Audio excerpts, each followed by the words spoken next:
নমস্কার প্রিয় দর্শক বন্ধু, পার্শ্ব শিক্ষক বা প্যারা টিচারদের জন্য সুখবর।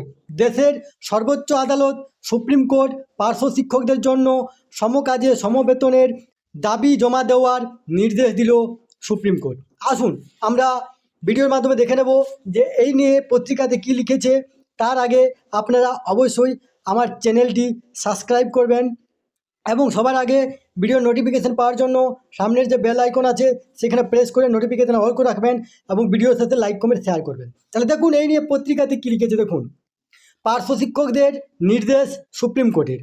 সমকাজে সমবেতনের দাবিতে বাংলার কয়েকজন পার্শ্ব শিক্ষককে তাদের দাবি রাজ্যের স্কুল শিক্ষা দপ্তরের সচিবের কাছে জমা দেওয়ার নির্দেশ দিল সুপ্রিম কোর্ট।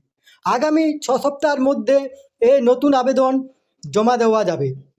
তার 4 মাসের মধ্যে আবেদনগুলি খতিয়ে দেখে যুক্তিসঙ্গত নির্দেশ দিতে হবে সংশ্লিষ্ট সংস্থাকে।